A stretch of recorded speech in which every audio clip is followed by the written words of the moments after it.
Hello, ladies and gentlemen. Today is the 31st of October, Halloween. And today I'm going to tell you a little story about Rasputin. Before I begin, let me just say I am trying to stick to fact, although there is obviously some ambiguity. But he was a real person. If you don't know about him, continue watching this video to find out. Rasputin was born into a poor family in Siberia, and even before he grew his beard, he began to grow a reputation. He was a reputation to be a magical man, a monk, some sort of healer, mystical person. And eventually this led him to become associated with the leading family at the time, which was the Romanovs, who had control of Russia.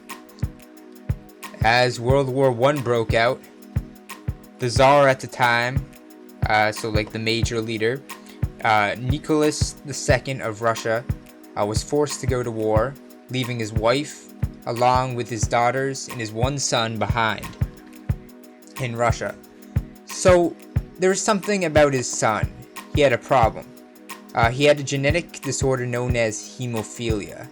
So if you don't know about this disorder, it's when say if you get cut or something, it's really hard for the body to make blood clots, so you'll continue to bleed and bleed and bleed.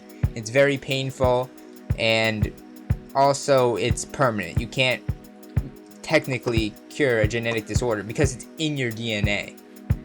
So of course the boy's mother, Alexandra, was looking desperately for a cure or someone who could help him.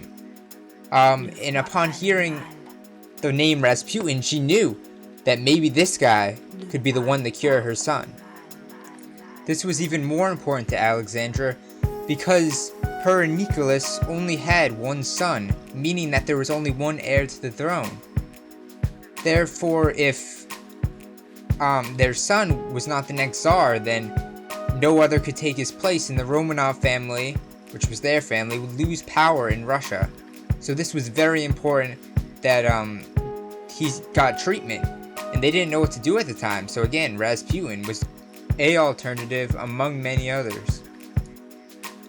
When Rasputin first met their son, he was able to do something that none of the others were able to do. None of the doctors, none of the monks, none of the spiritual leaders. He was the only one able to temporarily relieve Alexei, which was their son, from the pain of hemophilia, the bleeding. He stopped the profuse bleeding for the moment, and this was a miracle to Alexandra. She didn't know how it happened. There was no explanation. There are many theories, but no one really knows how. And because of this, she invited him again and again to help Alexei in his times of need.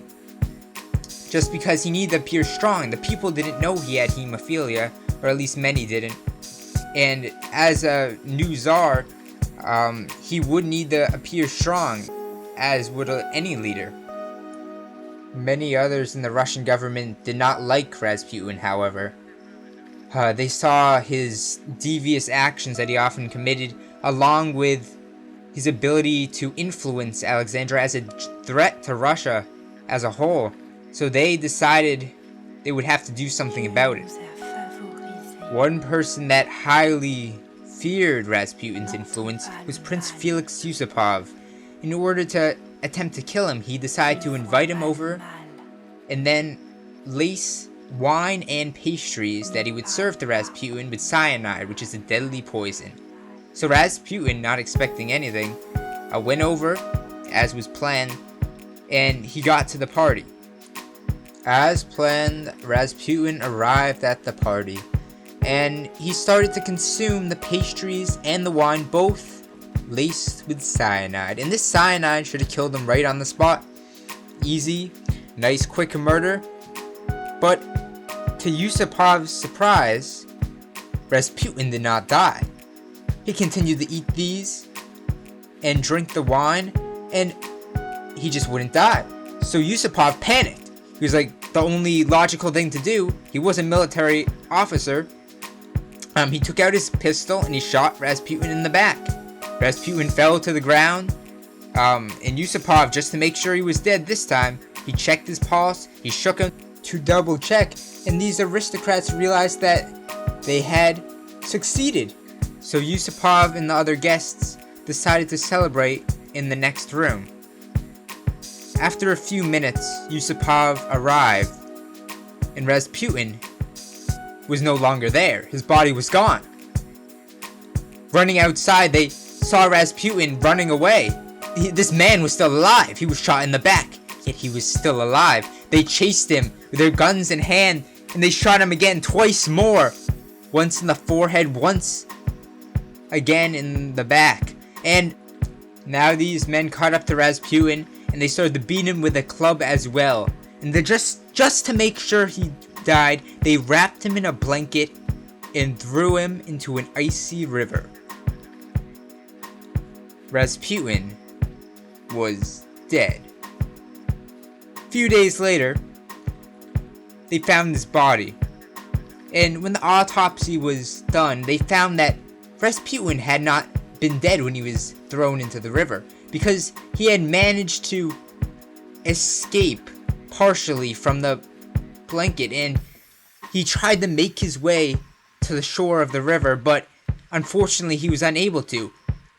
And even though he was unable to swim or anything while being in the blanket, the cause of his death was determined to be hypothermia. Not cyanide, not the 3 bullets, not even the one in the forehead, not the club, not the water from drowning. He died from the cold. After all this, after Rasputin's death, the Romanov family was taken from power. They were all shot, every single one of them, including their son. And the legacy of Rasputin lives on forever.